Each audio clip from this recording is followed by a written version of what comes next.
Bonjour, alors aujourd'hui nous allons parler des cheveux. Pourquoi on va parler des cheveux? Parce que vous êtes plusieurs à me dire oui mais c'est l'automne, j'ai beaucoup de cheveux sur ma tête d'oreiller, je me brosse, je perds mes cheveux, etc., etc. Donc on va voir un peu ce que c'est qu'un cheveu et puis comment en prendre soin naturellement et surtout que vous arrêtiez de paniquer, de vous angoisser parce que vous perdez des cheveux.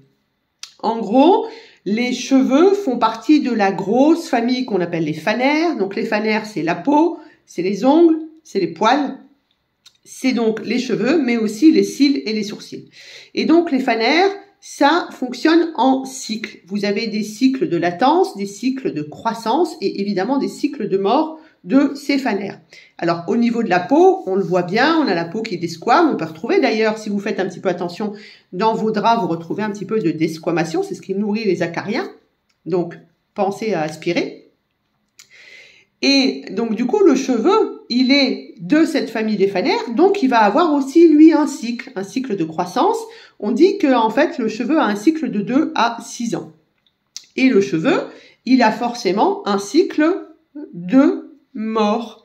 Et donc on perd, écoutez bien, tous les jours entre 60 et 100 cheveux. C'est normal. C'est accentué au moment entre guillemets de l'automne parce que c'est le moment où, à l'époque, au moment où on n'était pas encore des hommes sur deux jambes, on faisait partie d'une grande famille qui était la famille des mammifères. On est toujours d'ailleurs des mammifères, mais plutôt la famille des mammifères où il y avait une mue. Et donc, entre guillemets, on changeait nous aussi notre peau. Alors, pas aussi de manière aussi importante que les serpents, bien sûr, mais en tout cas, en automne, on avait une peau qui était différente, qui était plus importante pour pouvoir naturellement entre guillemets, nous protéger plus du froid. Voilà. Et donc sur les cheveux, c'était la même chose. En été, on avait une chevelure qui était différente de la chevelure de l'hiver. Donc ça, c'est déjà la base. Vous perdez entre 60 et 100 cheveux par jour et c'est normal. Donc arrêtez déjà de paniquer là-dessus. Ensuite, donc, puisque ça fait partie de la famille des fanères, c'est comme les poils, c'est comme les cils, c'est comme les sourcils. Il y a un bulbe et puis après il y a une tige, ok? Et à la base de cette tige, il y a du gras, ce qu'on appelle des lipides, qu'on appelle aussi du sébum. C'est là pour protéger le cuir chevelu. Donc la première chose à se dire, c'est que si j'ai beaucoup de sébum, c'est que peut-être j'agresse un peu trop mon cuir chevelu. Et la première chose qu'on donne en conseil, et là, mes collègues coiffeurs qui sont très à cheval sur la prise en charge du cheveu vous diront arrêtez de vous laver les cheveux tous les jours. Plus vous lavez vos cheveux tous les jours, plus le cuir chevelu a l'impression d'être agressé, plus il va faire du sébum. Et là, vous êtes dans un cercle vicieux parce que vos cheveux vont regresser, vont prendre l'habitude de regresser très vite et vous êtes foutu. Donc il faut se dire à un moment, pendant une semaine, je me lave pas les cheveux. Vous trouvez où vous êtes en vacances, où vous mettez quelque chose sur la tête, etc., etc. Mais vous avez besoin de retrouver un cycle par rapport à ce sébum. Donc la première des choses à se dire, c'est que le cheveu, c'est comme un poil. Ça a un follicule, une tige, et on a besoin d'avoir du sébum pour protéger. Donc on arrête d'agresser son cheveu. Ça, c'est la première des choses. Ensuite, 95% du cheveu, c'est de la kératine. Donc une protéine qu'on appelle hélicoïdale, donc la forme d'une hélice. C'est donc de la protéine. Donc, si vous ne mangez pas assez de protéines, si vous n'assimilez pas les protéines, si vous ne mélangez pas correctement les aliments pour que les protéines soient assimilées, eh bien, vous allez avoir des cheveux qui ne seront pas en bonne santé. Ça, c'est la première des choses à entendre. Ensuite, on parle de présence, bien sûr, de sels minéraux et d'eau. C'est-à-dire que, en gros, alors en fonction des sites, on va entre 80 et 95% de kératine. Le reste, c'est de l'eau. Donc, vous avez besoin de vous hydrater correctement pour avoir des cheveux de qualité. Pour cela, ça veut dire que vous buvez de l'eau qui vous convient. On ne boit pas tous la même eau. Hein.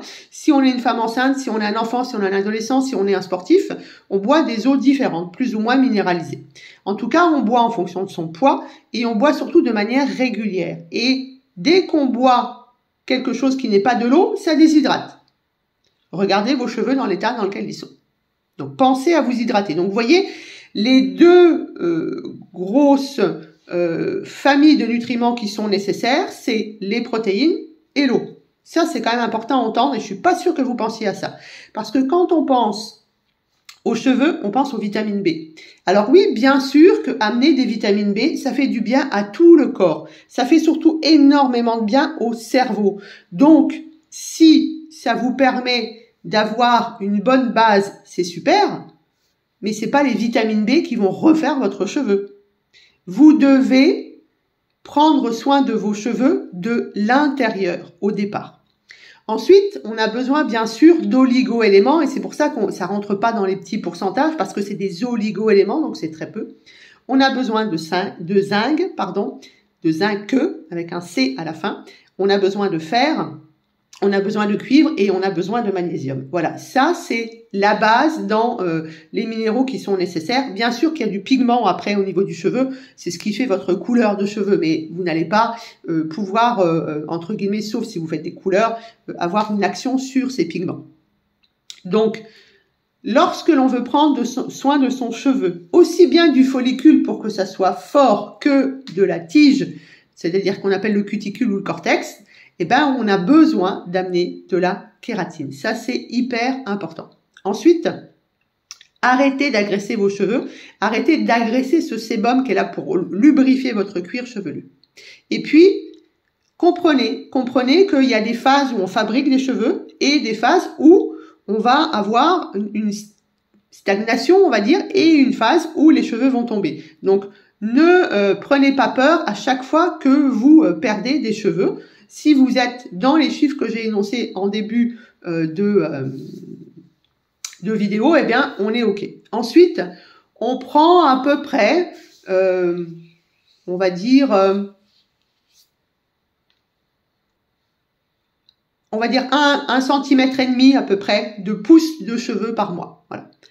Donc, si vous voulez prendre soin de votre cheveu, il y a déjà le plus important, c'est de prendre soin par ce que je vais apporter à l'intérieur. C'est ce qui fera l'éclat de mes cheveux. C'est ce qui va aider à la pousse de mes cheveux. Donc, je répète parce que c'est important, protéines, hydratation, oligo-éléments. Si vous avez envie de mettre des vitamines B, ça leur fera pas de mal, mais c'est pas la base du cheveu. Ok ? Ensuite, il va falloir prendre soin du cheveu à l'extérieur. Donc, tout d'abord, on les coiffe, on les brosse, mais sans les agresser. On arrête de passer les appareils chauffants, les appareils lissants, etc., etc. Laissez-les chauffer avec, entre guillemets, l'air ambiant. Et si derrière, vous avez envie de vous mettre, entre guillemets, on va dire, si vous avez des cheveux un peu longs, de vous faire un peu des trucs sympas pour que la coupe soit chouette, faites attention aux produits que vous utilisez. Que ça soit pas un sèche-cheveux ou un lisseur ou un onduleur de meumeux qui vous crame le cheveu. Hein? Parce que aujourd'hui, je sais pas si vous avez remarqué, mais dans les salons, on vous fait des masques à la kératine. C'est pas pour rien, c'est parce que vous abîmez trop vos cheveux. Donc, vous les brossez tous les jours, vous les coiffez tous les jours, vous êtes doux avec vos cheveux, vous tirez pas comme des fous dessus, ça sert à rien, vous pétez la kératine si vous faites ça. Ensuite, pensez à les hydrater, vos cheveux. Donc, les hydrater, vous pouvez vous faire, entre guillemets, des bains d'huile. Alors, plutôt, entre guillemets, sur la longueur. On évite d'aller rajouter de l'huile ici, puisque vous avez compris que le cuir chevelu en fabrique naturellement du sébum. Pensez donc à les hydrater de temps en temps. Pensez surtout à toutes les agressions que vous faites. Si vous n'avez pas un shampoing bio, si vous n'avez pas, entre guillemets, un démêlant bio, si votre eau est trop calcaire, si vous allez chez le coiffeur trop régulièrement qui n'utilise pas de produits bio, si vous faites des couleurs, voire au pire des mèches ou effectivement des lissages, etc., etc., tout ça, ça abîme le cheveu. Donc, vous devez prendre soin de vos cheveux comme vous prenez soin de votre peau. Ça ne vous viendrait pas à l'esprit de sortir sans avoir mis votre crème le matin ou sans avoir mis votre huile le soir. Eh bien, les cheveux font partie de cette grande famille des fanaires. Combien de fois en hiver vous mettez de la crème sur vos mains? Combien de fois vous prenez soin de vos ongles? Alors, pas forcément à bon escient pour moi depuis quelques années avec vos faux ongles. Mais ça, c'est ma manière de penser. Je pense que tout ça, c'est des perturbateurs endocriniens. Donc, pour prendre soin des cheveux, il y a l'alimentation, bien sûr. Il y a les oligo-éléments, tout à fait. Mais il y a aussi tout ce que vous mettez dessus. Et donc, tout ça, ça s'appelle des perturbateurs endocriniens. À partir du moment où c'est pas 100% naturel, voire 100% bio, entre guillemets, vous savez ce que je pense du bio, eh bien, vous rentrez des perturbateurs endocriniens sur vos cheveux. Donc, ne soyez pas étonnés d'en perdre plus que 50 à 100 par jour. Ne soyez pas étonnés qu'ils poussent pas. Si vous vous nourrissez pas correctement, si vous ne digérez pas correctement ce que vous mettez dans votre bouche, eh bien, vos cheveux seront pas beaux. Les cheveux, c'est vraiment l'image de ce qui se passe à l'intérieur. C'est pour ça qu'en tant que naturopathe, on regarde beaucoup vos cheveux, on regarde beaucoup vos ongles, on regarde beaucoup votre peau. On regarde beaucoup aussi la couleur des lèvres. Très important, il faut que les lèvres soient colorées. Donc, si vous avez des problèmes de cheveux, il va falloir se poser la question de savoir quels produits j'utilise, est-ce que je les agresse de trop, est-ce que je mange bien, est-ce que du coup je digère bien, est-ce que je ne suis pas stressée, parce que c'est le pire ennemi du cheveu, c'est le stress. Mais le stress, c'est le pire ennemi, entre guillemets, du bon fonctionnement de toute façon de votre corps.